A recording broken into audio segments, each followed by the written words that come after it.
this idea he wants his brother and his father back. Well, he's not going about it the right way. And this idea, there's been no offers of reconciliation. The king made a speech when he became the monarch, offering his love and extending his warmth to Harry and Meghan. We saw them invited to the Platinum Jubilee, given central roles there. We saw them also at the funeral of Her Majesty the Queen. There's been so many olive branches. Yeah, it doesn't quite add up, does it, Isabel? We've got two publicity interviews here, one from the United States, one in the UK, for his new memoir, which is being published next week, called Spare. The CBS interview, actually, was very much accusing the palace of planting stories, of making Harry and Meghan look like the villains, very much playing the narrative of what we saw last month with the Netflix docuseries.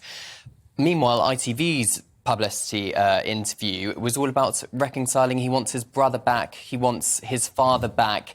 So the two don't really add up, and I think many people are making the arguments that if you're going to slate members of your own family, the chances of them reconciling with you is pretty remote. I think, Cameron, one of the things that sticks in the craw of a lot of people is this sense that, on the one hand, Harry is, getting his violins out about the fact that the palace has been using the media against him, and yet here he is, continually weaponising media appearances. And I'm particularly galled about the fact that he always uses the American media to attack British institutions like the royal family, whereas in Britain he's just a little bit more apologetic.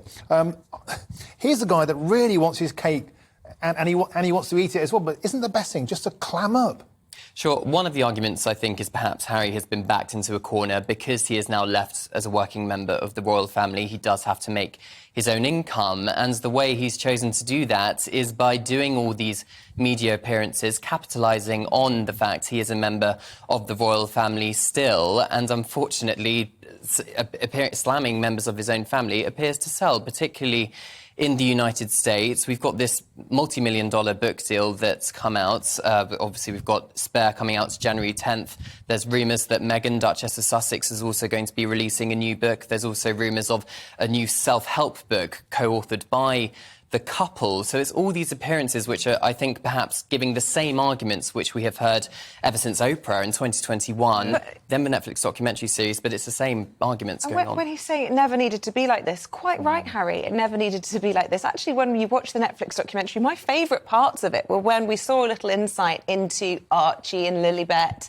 and their life in the States and their relationship as a couple. They never needed to do the mocking and the grievances and the victimhood that really puts up everybody's backs, not least the King and the Prince of Wales. Yeah, I think perhaps what's lost, particularly with Prince Harry, is...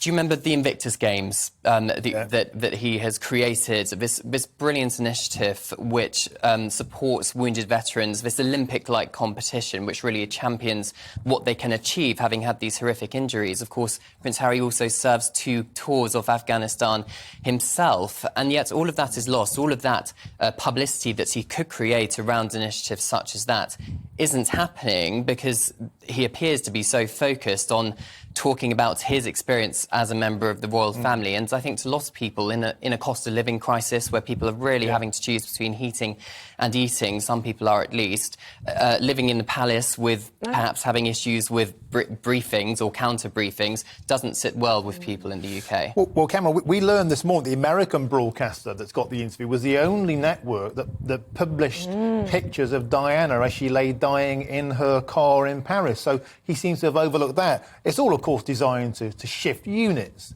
to sell books. What's the appetite out there in royal circles to get hold of a copy of Spare? There seems to be quite a few Spare copies knocking around in the bookshops. Well, there will be next week, that's for sure. And the royal family are not commenting on this. There have been a few sources that said that members of the royal family and courtiers are completely exhausted, which what they refer to as misinformation from the Sussex camp.